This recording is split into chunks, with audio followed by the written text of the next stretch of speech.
Ladies and gentlemen, welcome.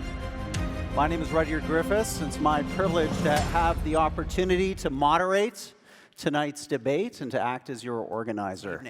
So let's introduce first our pro team arguing for tonight's motion. Be it resolved, what you call political correctness, I call progress. Please welcome to the stage.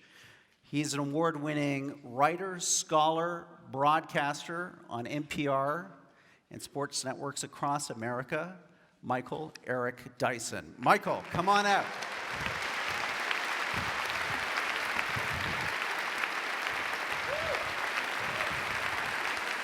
Thank you, Michael. He is a professor of psychology at the University of Toronto, a YouTube sensation, and the author of the big new international bestseller, 12 Rules for Life. Ladies and gentlemen, Toronto's Jordan Peterson.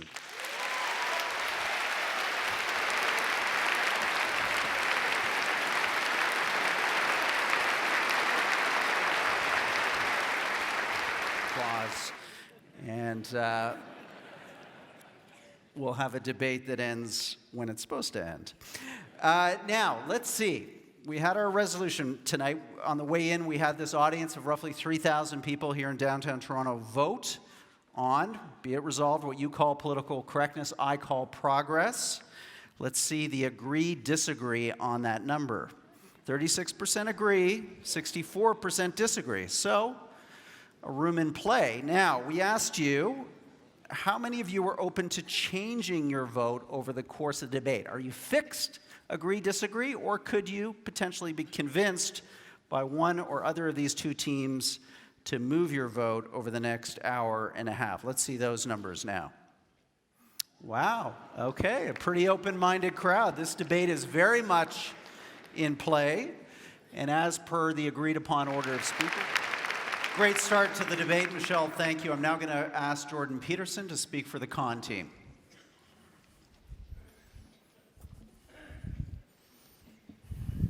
Hello. So we should first decide what we're talking about. We're not talking about my views of political correctness, despite what you might have inferred from the last speaker's comments. This is how it looks to me. We essentially need something approximating a low-resolution grand narrative to unite us.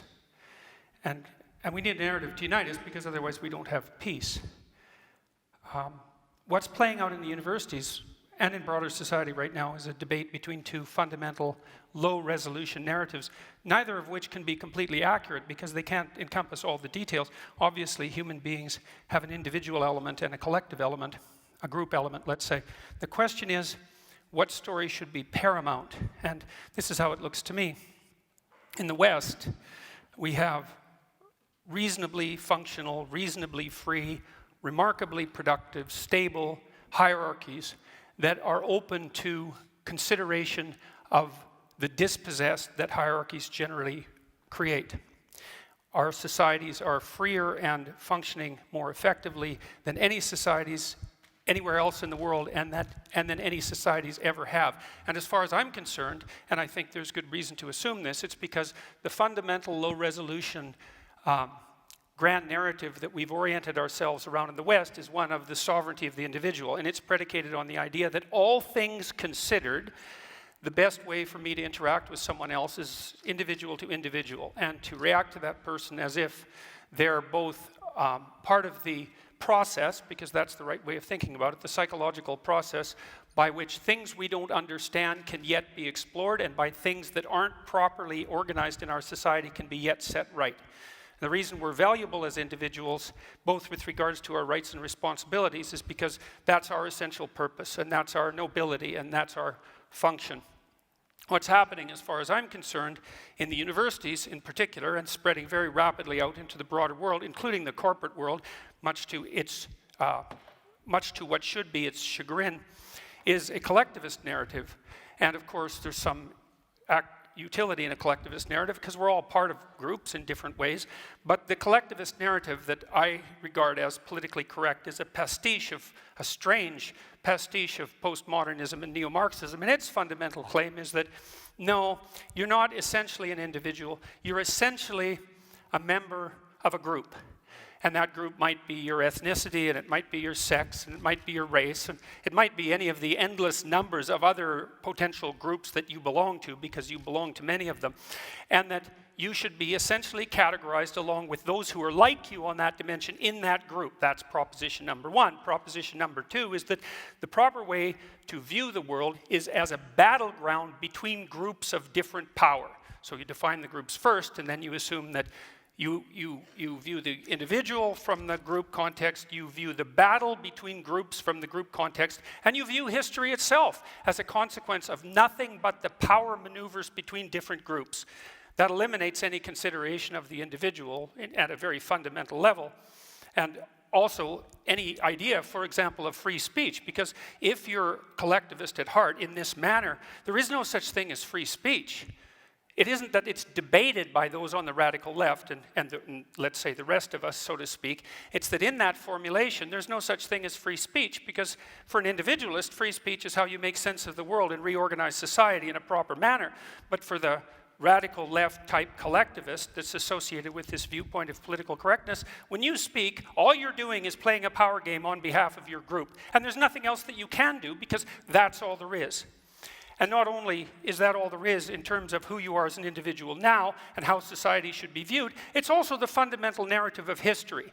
For example, it's widely assumed in our universities now that the best way to conceptualize Western civilization is as an oppressive, male-dominated patriarchy, and that the best way to construe relationships between men and women across the centuries is one of oppression of women by men.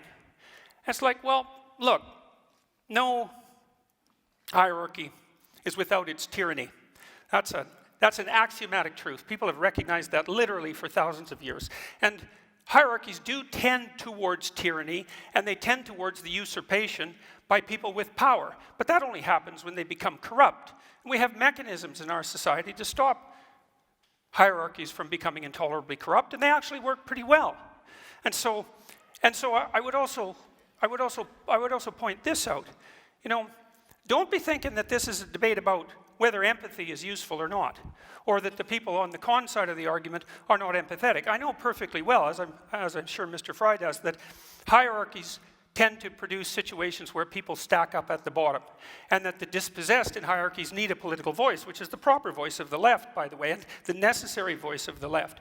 But that is not the same as proclaiming that the right level of analysis for our grand unifying narrative is that all of us are fundamentally to be identified by the groups that we belong to, and to construe the entire world as the battleground between different forms of tyranny in consequence of that group affiliation. And to the degree that we play out that narrative, that won't be progress, believe me, and we certainly haven't seen that progress in the universities. We've seen situations like what happened at Wilfrid Laurier University instead. We won't see progress. What we'll return to is exactly the same kind of tribalism that characterized the left.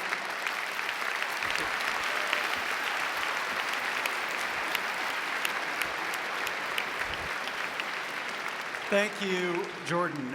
Michael Eric Dyson, your 6 minutes starts now. Thank you very kindly. Wonderful opportunity to be here in Canada. Thank you so much. I'm going to stand here at the podium. I'm a preacher. And I will ask for an offering at the end of my presentation. This is the swimsuit competition of the intellectual beauty pageant.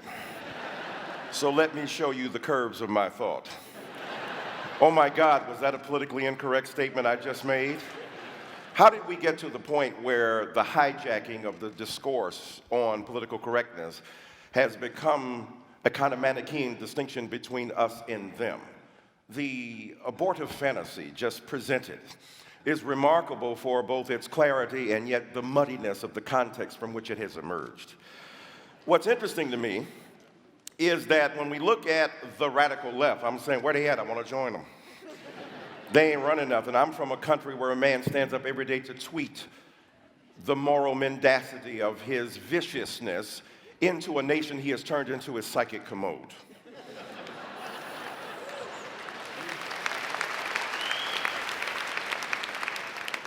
Y'all got Justin, we got Donald. So what's interesting then is that political correctness has transmogrified into a caricature of the left. The left came up with the term political correctness. Shall I remind you? We were tired of our excuses and our excesses and our exaggerations. We were willing to be self-critical in a way that I fear my confrères, my compatriots, are not. Don't take yourself too seriously. Smile. Take yourself not seriously at all, but what you do with deadly seriousness. Now it is transmogrified into an attempt to characterize the radical left. The radical left is a metaphor, it's a symbol, it's an articulation. They don't exist, their numbers are too small. I'm on college campuses, I don't see much of them coming. When I hear about identity politics, it amazes me. The collectivist identity politics, last time I checked, white folk invented race. That was an invention from a dominant culture that wanted groups to, at their behest. The invention of race was driven by the demand of a dominant culture to subordinate others. Right? Patriarchy was the demand of men to have their exclusive vision presented. The beauty of feminism is it's not going to resolve differences between men and women. It just says men don't automatically get the last word. Of course, in my crib, they never did.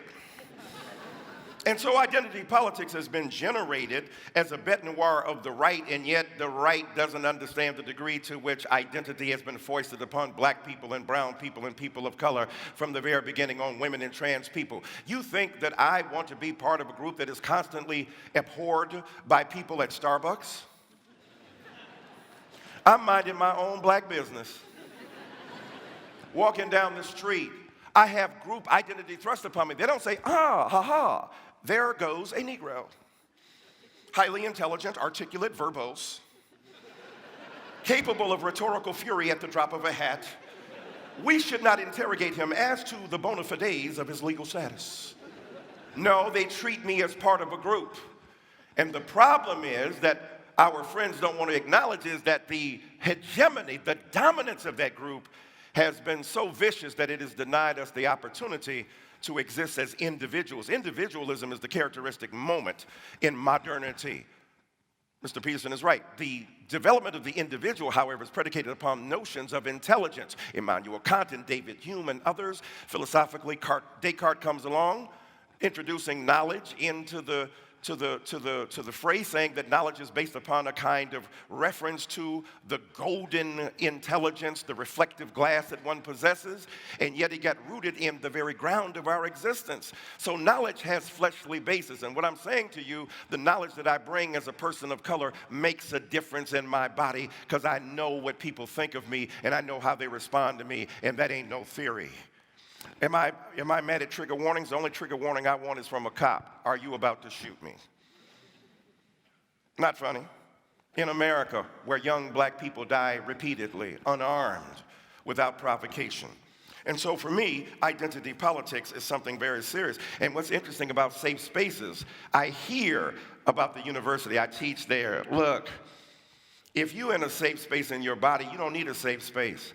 Some of that is overblown. Some of it is ridiculous. I understand. I believe that the classroom is a robust place for serious learning.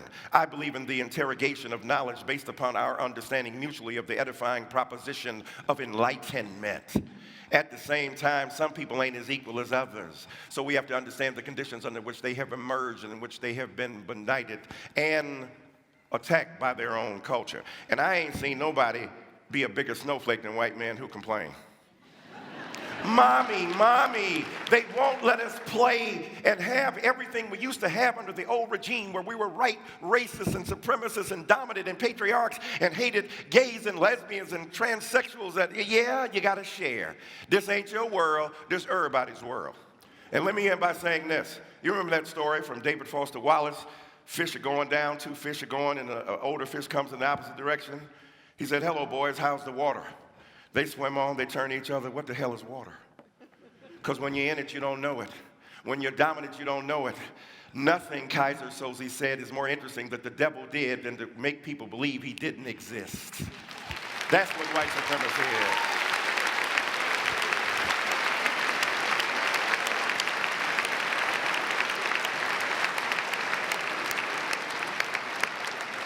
Thank you, Mike. So, Great set of opening statements to set the scene. We're now going to go into a round of rebuttals to allow each of our presenters 3 minutes to reflect on what they've heard and to make some additional points. Jordan, we're going to have 3 minutes up on the screen there. Please respond to what you've heard. Well, I guess I would like to set out a challenge in somewhat the same format as Mr. Fry did to people on the moderate left. I mean, I've studied totalitarianism for a very long time, both on the left and on the right in various forms. And I think we've done a pretty decent job of determining when right-wing beliefs become dangerous. I think that they become dangerous when the people who stand on the right evoke notions of racial superiority or ethnic superiority, something like that. It's fairly easy to draw a box around them and place them to one side and necessary, and I think we've done a pretty good job of that. What I fail to see happening on the left, and this is with regards to the sensible left, because such a thing exists, is for the same thing to happen with regards to the radical leftists. Okay, so here's an open question. If it's not diversity, inclusivity, and equity as a triumvirate that mark out the too excessive left, and with equity defined, by the way, not as equality of opportunity, which is an absolutely laudable goal, but as equality of outcome, which is how it's defined, then exactly how do we demarcate the too extreme left? What do? We say, well, there's no such thing as the too extreme left? Well, that's certainly something that characterized much of intellectual thinking for the 20th century, as our high-order intellectuals, especially in places like France, did everything they could to bend over backwards to ignore absolutely everything that was happening in the catastrophic left world, in the Soviet Union and in Maoist China, not least. We've done a terrible job of determining how to demarcate what's useful from the left from what's pathological. And so it's perfectly okay for someone to criticize my attempts to identify something like a boundary. We could say diversity, inclusivity, and equity, especially equity, which is in fact equality of outcome, which is an absolutely abhorrent notion. If you know anything about history, you know that. And I'm perfectly willing to hear some reasonable alternatives, but what I hear continually from people on the left, first of all, as my opponents did, to construe every argument that is possibly able to be construed on the axis of group identification, and to fail to help the rest of us differentiate the reasonable left, which stands for the oppressed, necessarily, from the pathological left that's capable of unbelievable destruction. And what I see happening in the university campuses in particular, where the leftists absolutely predominate, and that's certainly not my imagination, that's well documented by perfectly reasonable people like Jonathan Haidt, is an absolute failure to make precisely that distinction. And I see the same thing echoed tonight. Thank you.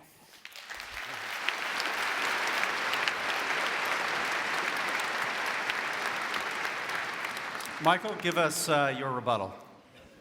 Let me step out here in Peterson land. I feel freer already. I don't know what mythological collective Mr. Peterson refers to. I'm part of the left. They're cantankerous. When they have a firing squad, it's usually in a semicircle. Part of the skepticism of rationality was predicated upon the Enlightenment Project, which says we're no longer going to be subordinate to skepticism, to superstition. We're going to think, and we're going to think well. Thomas Jefferson was one of the great arbiters of rationality, but he was also a man who was a slave owner. How do you reconcile that? That's the complication I'm speaking about. That's not either or. That's not a collective identity. Thomas Jefferson believed in a collective identity, that is, during the day. At night, he got some Luther Vandross songs, went out to the slave quarter, and engaged in sexual relations and had many children with Sally Hemings. His loins trumped his logic. And when he talks about postmodernism, I don't know who he's talking about. I teach postmodernism. It's kind of fun. Jacques Derrida, just to say his name is beautiful. Michel Foucault. Michel Foucault talked about the insurrection of subjugated knowledges, people who had been marginalized now beginning to speak. The subaltern, as Gayatri Spivak talks about it in post-colonial theory. The reason these people grew up and grew into existence and had a voice is because they were denied. As Ms. Goldberg said, our group identity was foisted upon us. We were not seen as individuals. Babe Ruth, when he broke the home run record, he didn't bat against all best ball players. He batted against the best white ball players.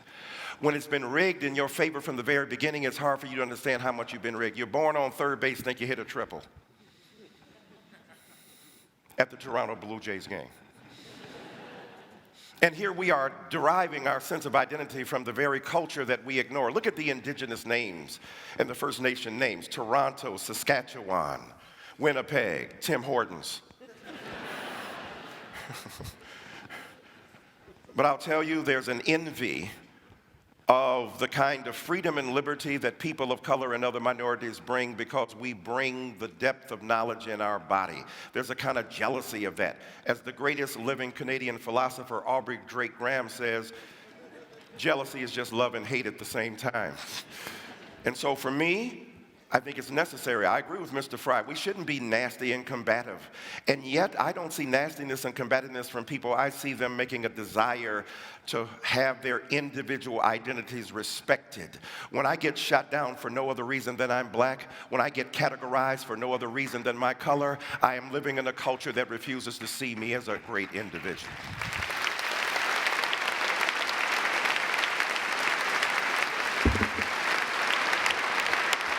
Good. So, some great rebuttals there, strong opening statements. Let's move now into the moderated cross-examination portion of this debate and get both sides engaging on some of the key issues here. And I think what we've heard here is a bit of a tension. Let's draw it out a bit more between the rights of groups to feel included, to have, in your words, Michelle, the opportunity for individuality, and a belief on the other side that there's something at threat here when these groups are overly privileged through affirmative action or other outcome-oriented processes. So, Michael, to start with you, why isn't there just harm that's done to groups by privileging their group identity, whether it be a group identity of race or of gender, and not immediately treating them as individuals in the way that Jordan and Stephen would like to see them first? Well, a couple of things. First of all, there was no arbitrary and random distinction that people of color and other minority groups made. When I talked about the invention of race, the invention of gender, the invention of groupthink, that was not done by those groups that have been so named, as Ms. Goldberg said. So first of all, you've got to acknowledge the historical evolution of that reality, and the concept of group identity did not begin with them. It began with a group that didn't have to announce its identity. When you are in control, you don't have to announce who you are. So that many white brothers and sisters don't see themselves as one among many other ethnicities or groups. What they see themselves as, I'm just American, I'm Canadian. Can't you be like us? Can't you transcend those narrow group identifications? And yet, those group identifications have been imprinted upon them by the very people who now, because their group power has been challenged. Let's make no mistake about it. There's a challenge. I agree with Mr. Fry in a kind of Netherland of how sweet it would be to have a kingly and queenly metaphor about how it got resolved. That ain't the real deal, homie. And in the real world, in the real world, there's stuff at stake. What's at stake are bodies. What's at stake are people's lives. What's at stake? People are still being lynched, killed. What's at stake? People, because of their sexuality and their racial identity, are still being harmed. So I'm suggesting to you, it's not that we are against being treated as individuals. That's what we're crying for.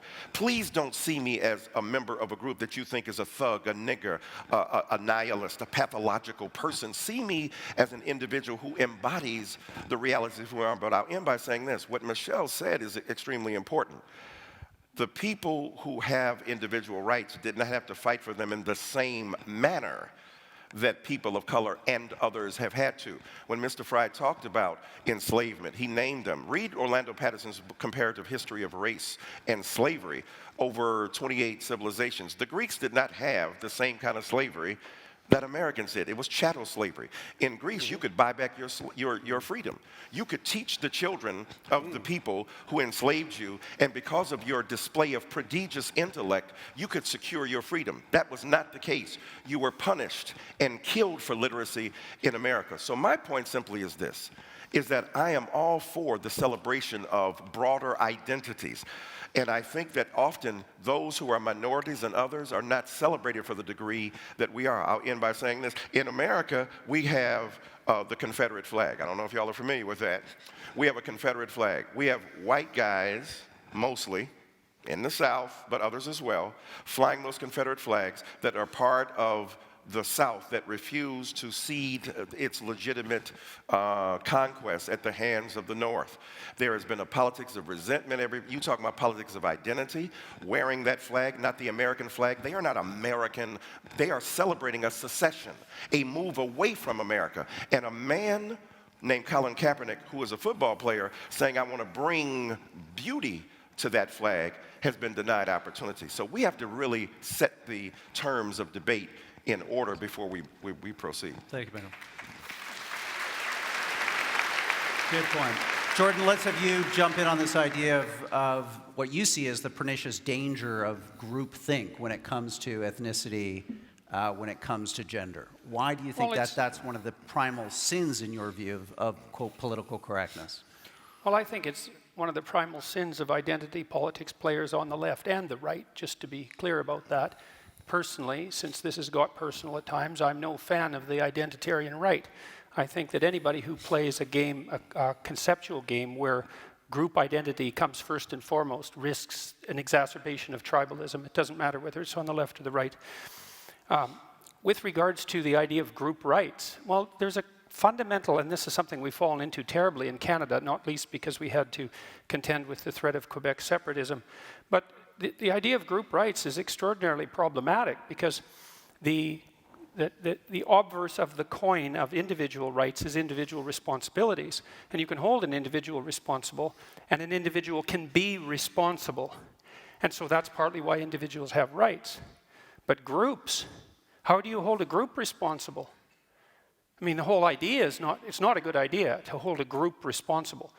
First of all, it flies in the face of the idea of the sort of justice systems that we've laid out in the West that are essentially predicated first on the assumption of individual innocence, but also on the possibility of individual guilt, not group guilt. We saw what happened in the 20th century many, many times when the idea of group guilt was enabled to get a foothold, let's say, in the polity and in the justice system. It was absolutely catastrophic. And so, okay, fine, group rights. Well, how are you going to contend with the alternative to that, the opposite of that? Or where's the group responsibility? And how are you going to hold your groups responsible? Well, we don't have to talk about that because we're too concerned with rectifying historical injustices, hypothetical and otherwise. And that's certainly not to say that there weren't any shortage of absolutely catastrophic historical injustices. That's not the point. The point is how you view the situation at the most fundamental level. And group rights are an absolute catastrophe in my opinion. You said be empirical. Now, empirical, as far as I know, the word means that which can be verified or falsified through the census. Exactly. So if we look at it in an objective way, the reality is that people don't have equal access to the means to articulate the very moment you're talking about. I'm talking about the empirical results of this political attitude. I understand that, but my point is simply this. I'm suggesting to you that people use the weapons at hand. Now, it was Abraham Joshua Heschel, the rabbi, who said, everybody's not guilty, but everybody's responsible. Right? That's a distinction there. Mm-hmm. Everybody clearly is not guilty, but what's interesting, look at the flip side. If you have benefited from 300 years of holding people in servitude, thinking that you did it all on your own, why can't these people work harder? Let me see, for 300 years, you ain't had no job. So the reality is, for 300 years, you hold people in the bands. You hold them in subordination. You refuse to give them rights. Then all of a sudden, you free them and say you're now individuals, not having the skills, not having the skills. I'm talking about America, first of all. I'm talking about American society, first of all. I'm talking about the Northern Hemisphere. I'm talking about every society where enslavement has existed, but I'm speaking specifically of the repudiation of individual rights among people of color in America who were denied the opportunity to be individuals. So I obviously and ideally, and I think Michelle Goldberg does too, agree with the emphasis on individuals. What we're saying to you is that we have not been permitted to be individuals. We have not been permitted to exercise our individual autonomy and authority, and the refusal to do so, to recognize me as an individual, means when you roll up on me and I'm a 12-year-old boy in a park and you shoot first in ways you do to black kids that you don't do to white kids, you are not treating that person as an individual. If we're living in a society where women are subject to aberrant forms of horrid, patriarchal, sexist, and misogynist behavior, you are not acknowledging the centrality of the individuality of women. You are treating them according to a group dynamic. And if we get beyond the ability of people on the right to understand the degree to which they have operated from the basis of benefit from group identity, without having said, I'll end by saying this. The great American philosopher Beyonce Knowles said that it has been said that racism is so American that if you challenge racism, you look like you're challenging America. We are challenging inequality. We are challenging the refusal to see me as an individual. When we overcome that, have at it, we're all on equal plane. I think it's fine. I think it's fine. The pot is getting stirred here. So I've got a couple of questions. So let's your side spoke, so I'm going to go to Jordan, then to you, Let's Michelle. assume for a moment that I've benefited from my white privilege. Okay, so let's assume that. That's a good fine. assumption. That's what you would say. So, so let's say, here, let's get precise about this, okay? Was that very individual of you? Let's get precise about this, okay? Let's get precise. To what degree is my present level of attainment or achievement a consequence of my white privilege? And I don't mean sort of. I mean, do you mean 5%? Do you mean 15%? Do you mean 25%? Do you mean 75%? And what do you propose I do about it? How about a tax? How about a tax that's like specialized for me so that I can account for my damn privilege, so that I can stop hearing about it? Now, let's get precise about one other thing, okay? We'll get precise about one other thing. Precise? Yeah, precise, yes. And so, Mike, I want to come to you on those, great, Michelle, on Jordan's point about how does he, in a sense, get an equal voice in this debate back if it is implied that his participation brings with it this baggage of white privilege that doesn't allow him to see clearly the issues that are before us. But that is to be complicit in the very problem itself, terminologically. You're beginning at a point that's already productive and controversial. You're saying, how can he get his equality back? Who are you talking about? Jordan Peterson, trending #1 on Twitter? Jordan Peterson, with an international bestseller? I want him to tweet something out about me in my book. Jordan Peterson, right? This is what I'm saying to you. Why the rage, bruh? You're doing well, but you're a mean, mad white man, and you're going to get us right. And I have never seen so much wine and snowflaking. There's enough wine in here to start a vineyard. And what I'm saying to you empirically and precisely, when you ask the question about white privilege, the fact that you ask it in the way you did, dismissive, pseudoscientific, non-empirical, and without justification, the truth is that white privilege doesn't act according to quantifiable segments. It's about the degree to which we are willing as a society to grapple with the ideals of freedom, justice, and equality upon which it's based. Number two, what's interesting to me, you're talking about not having a collective identity. What do you call a nation? Are you Canadian? Are you Canadian by yourself? Are you an individual, or are you part of a group? When America formed its union, it did so in opposition to another group.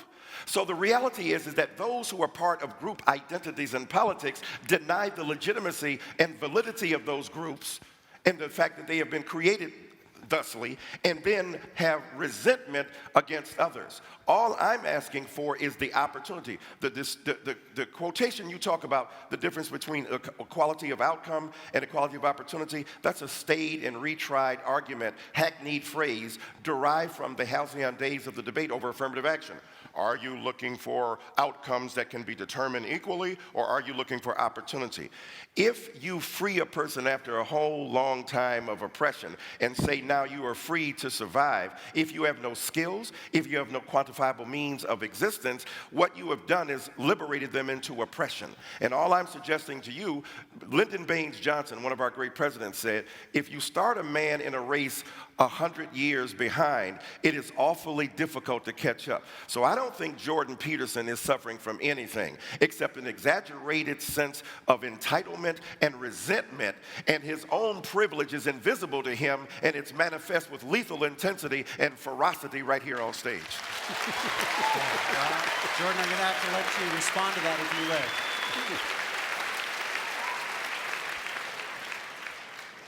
Well, what I derive from that series of rebuttals, let's say, is twofold.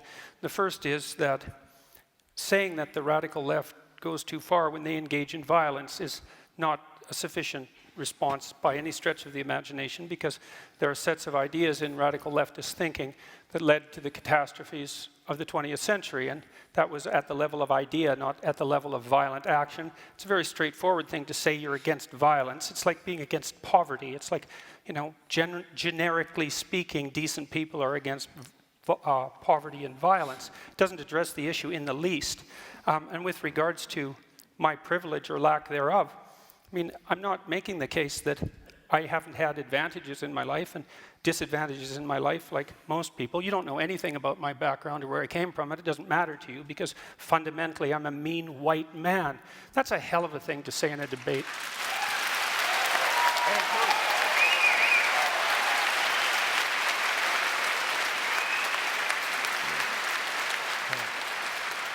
Let me just say. Very, very brief, because I want to move on to men and women. A good topic next. The mean mad white comment was not predicated upon my historical excavation of your past. It's based upon the evident vitriol with which you speak and the denial of a sense of equanimity among combatants in an argument. So I'm saying again, you're a mean mad white man, and the viciousness is evident. Okay.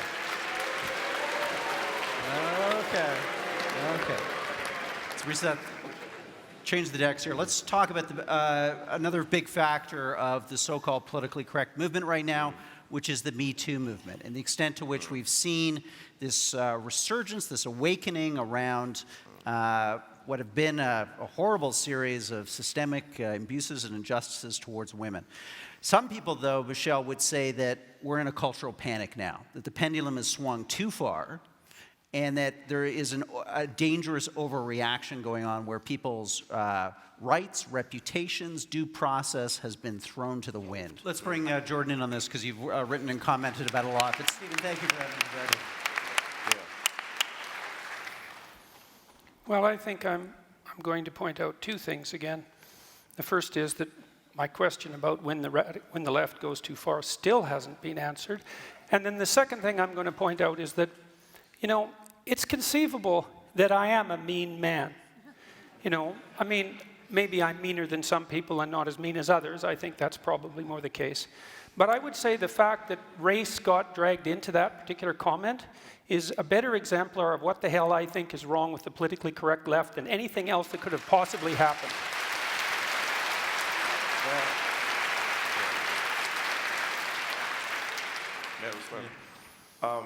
Imagine the hurt, the anxiety, the insult that you might genuinely feel, according to what I felt was an appropriate comment of description at the moment of its expression. But imagine now those hurt feelings and Not hurt. Okay, you feel great.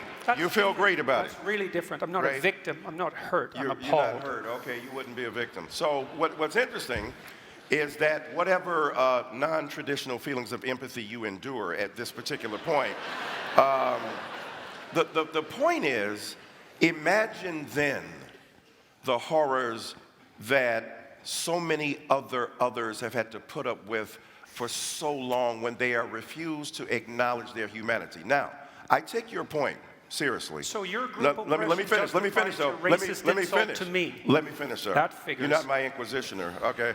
What I'm saying to you is that when you said you were upset that I added the element of race there, right? when I said mean, mad, white man.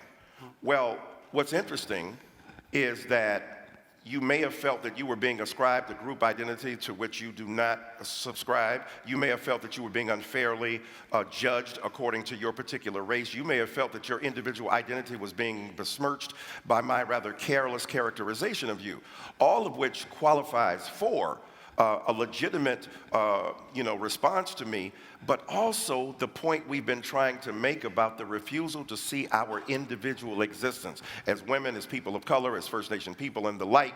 My point simply has been, the reason I talked about race in that particular characterization, because there's a particular way in which I have come to a city.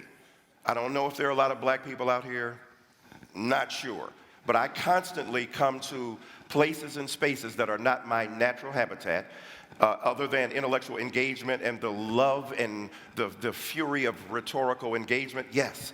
But I often go into hostile spaces where people will not vote in favor for my particular viewpoint because I'm interested as an individual of breaking down barriers so that people can understand just how complicated it is. So what I'm saying to you is that I would invite you, in terms of the surrender of your privilege, to give you a specific response. Come with me to a Black Baptist church.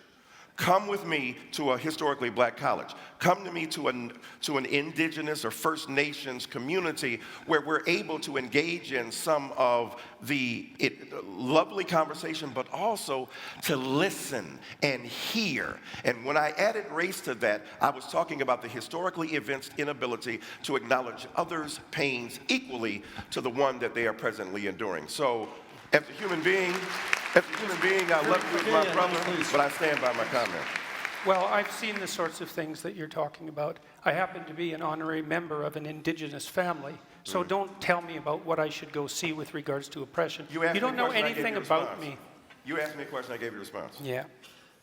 You gave me a generic response, It's a generic race-based response. Jordan Peterson, I would like for you to come with me, Michael Eric Dyson, to a Black Baptist church. You been to one of those? I would be happy to do that, by the way. Okay, all right, I'm gonna hook you up. Okay, good. We'll make sure that happens.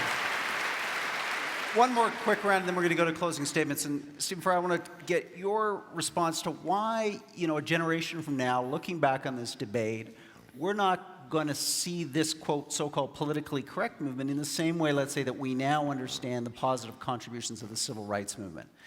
That was a movement that advanced a series of ideas about human dignity to people who previously didn't have that dignity. We're now having another debate, another social debate about different groups and communities we're trying to convey a sense of new dignity to them. Why won't this be, in a sense, looked back upon as something positive a generation from now? It's hard to be the self-deprecating Englishman. It's You've no idea.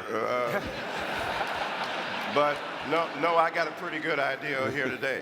But what's interesting, I don't recall, and all of us have studied history, I don't recall these debates about political correctness happening when people who were in power were in absolute power, unquestioned power. Political correctness, right? Political correctness becomes an issue. And what I mean by that is people who used to have power, who still have power but think they don't, who get challenged on just a little bit of what they have and don't want to share toys in the sandlot of life. So all of a sudden it becomes a kind of exaggerated grievance. Now, the things you named, the bullet points and the cisgender and the heteronormativity and the heteropatriarchy and the capitalist resurgence and the insurrection of subjugated knowledges to give Foucault some more love, or the Derridian deconstruction, all that stuff. The French phase is still going on with the French fries in America. What's interesting is that I didn't hear many complaints of political correctness at the height of the dominance of one group or another. But when Martin Luther King Jr., who argued for group identity as a black person to provide an opportunity for individual black people to come to the fore, they began to make that claim. Oh, now they didn't call it political correctness. you're siding with those who are against free speech. You're siding with those who don't want me as a white person to be recognized in my humanity. And what I mean by political correctness is the kind of politics of ressentiment that are articulated by various holders of power at certain levels, at various levels. That one of the beautiful things about Foucault that I take as opposed to Max Weber is that Foucault said power breaks out everywhere. I would think a person who's critical of political correctness like you would appreciate this, as opposed to Max Weber who said power is over there in a hierarchical structure where subordination is the demand. Foucault said no, power breaks out even among people who are disempowered. So you can hurt somebody in your own community. What's more politically incorrect than a black Baptist preacher identifying with a first century Palestinian Jew and still loving atheists? What's more politically incorrect than a black intellectual going on Bill Maher and defending his ability to continue to have his show despite using the N-word? I, sir, believe in a politically incorrect version. When I go as a black Baptist preacher to chastise my fellow believers about their homophobia, that goes over like a brick cloud. When I come into arenas like this, I understand that my back is up against the wall. But I think... Come and sit over here. I want to sit on your lap. I want to sit on your lap in a while. But what I'm saying to you... But don't get excited. But what I'm saying to you... Don't flatter yourself. Oh, that's all right.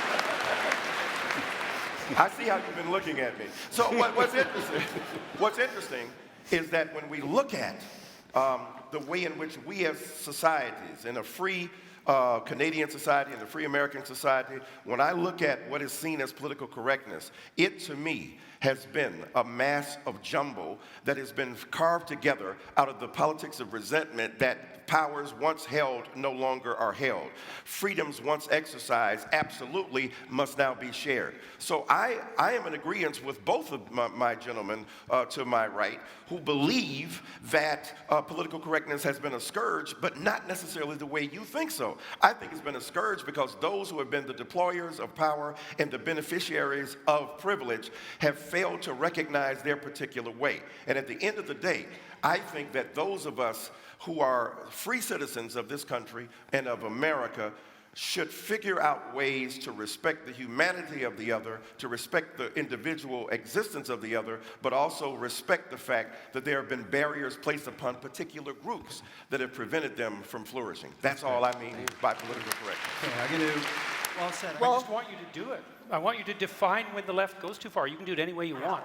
I'd like you to contend with the set of left-wing ideas that produced all the left-wing pathologies of the 20th century, and to define how you think standard left-wing thinking, which has a valuable place, goes too far, since it obviously does. Has the right gone too far? Has the right gone too far? Of course the right has gone too far. Tell us how. Well, how about Auschwitz? I mean... Well, I was talking about 20th century right? politics. What else? More recently, what has gone wrong with the right? Look, I don't like identity politics players at all. I don't care whether they're on the left or the right. I've been lecturing about right-wing extremism for 30 years. I'm no fan of the right, despite the fact that the left would like to paint me that way because it's more convenient for them. How has the right gone too far recently? Well, where? It's threatening to go too far in identitarian Europe, that's for sure.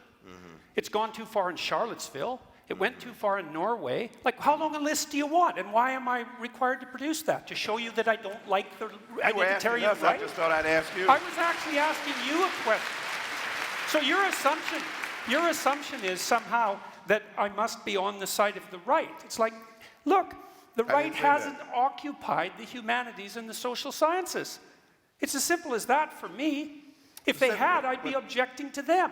Say that again, I didn't hear that. The right has not occupied the social sciences and the humanities. And the left clearly has. The statistical evidence for that is overwhelming. Sir, what about IQ testing in terms of genetic inheritance?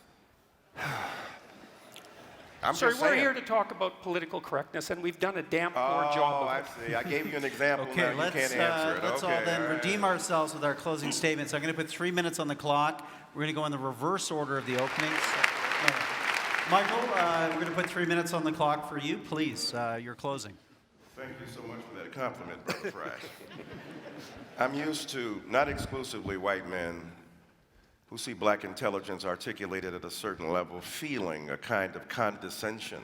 If I came up here, Mr. I was saying the other day, but a kind of verbal facility automatically assumed to be a kind of hucksterism and snake oil salesman, I've seen that. I get it. I get hate letters every day from white brothers and sisters who are mad I'm teaching their children. You're just trying to co-opt our children. You're trying to corrupt them. Yes, I'm trying to corrupt them so they will be uncorrupted by the corruptibility that they've inherited from a society that refuses to see all people as human beings. The death threats I have received constantly for simply trying to speak my mind, it's not about a politically correct society that is open-minded and that has some consternation about my ability to speak.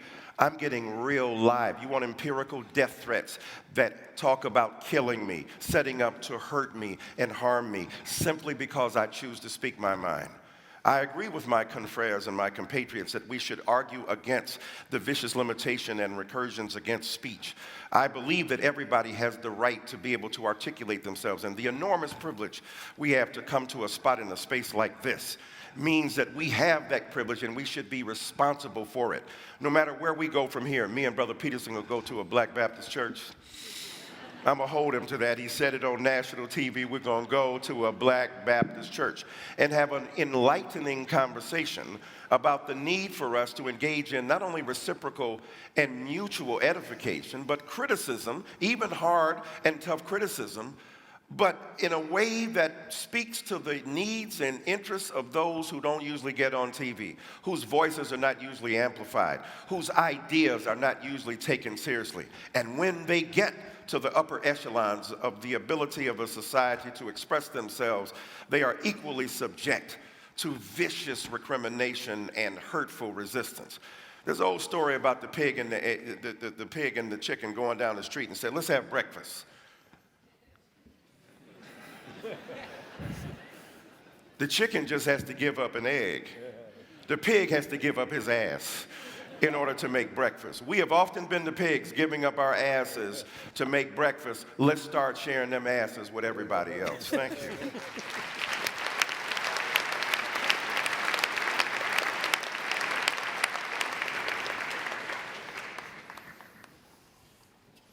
So I'm not here to claim that there's no such thing as oppression, unfairness, brutality, discrimination, unfair use of power, all of those. Anyone with any sense knows that hierarchical structures tilt towards tyranny and that we have to be constantly wakeful to ensure that all they are isn't power and tyranny. It's interesting to hear Foucault referred to. It's unfortunate, but it's interesting. You know, because Foucault, like his French intellectual confreres, essentially believed that the only basis upon which hierarchies were established is power. And that's part of this pernicious politically correct doctrine that I've been speaking about. When a hierarchy becomes corrupt, then the only way to ascend it is to exercise power. That's essentially the definition of a tyranny. But that doesn't mean that the imperfect hierarchies that we have constructed in our relatively free countries, which at least tilt somewhat towards competence and ability, as evidenced by the staggering achievements of civilization that we've managed to produce, it doesn't mean that the appropriate way of diagnosing them is to assume without reservation unidimensionally that they're all about power, and as a consequence everyone who occupies any position within them is a tyrant or a tyrant in the making. And that is certainly the fundamental claim of someone like Foucault. And it's part and parcel of this, what would you call it, this ideological catastrophe that's political correctness. I'm not here to argue against progress. I'm not here to argue against equality of opportunity. Anyone with any sense understands that even if you're selfish, you're best served by allowing yourself access to the multiplicitous talents of everyone, and to discriminate against them for arbitrary reasons unrelated to their competences. It's abhorrent. That has nothing to do with the issue at hand. It isn't that good things haven't happened in the past and should continue to happen. That's not the point. The point is the point my compatriot Fry made, which is, well, we can agree on the catastrophe and we can agree on the historic inequity, But there's no way I'm going to agree that political correctness is the way to address any of that, and there's plenty of evidence to the contrary, some of which I would say was displayed quite clearly tonight.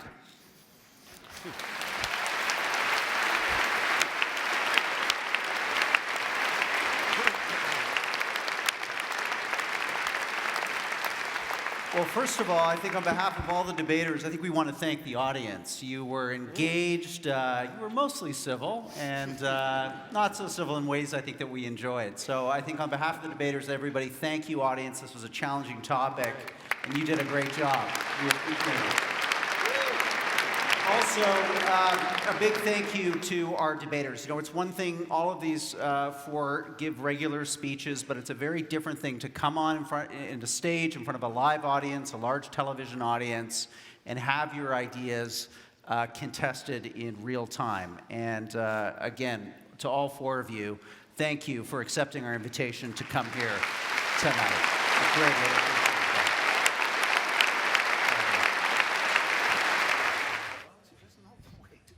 Gentlemen, thank you. Thank you both. We're just going to do a quick discussion with the online audience who's watching right now, just to get your reactions to the debate. And maybe to start with you, Jordan. There were some heated moments here. Did that surprise you, that the exchanges that you had with Michael Dyson? Well, I wouldn't say it surprised me. Well, I suppose it probably did. It just didn't seem like a very good tactical move. You know, and I stand by what I said. I don't see any reason at all that my racial identity needed to be dragged into the discussion, independent of my personality proclivity. I would say what I just said to Mr. Fry here is that it was a pleasure sharing the stage with him. I've rarely heard anyone ever deliver their convictions with such a remarkable sense of passion and wit and forbearance and erudition. It was really something. Thank you for coming. Just finally, before I free you two both to a well-earned drink.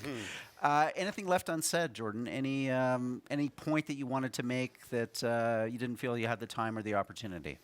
No, I don't think so. I said my piece. Yeah. Great.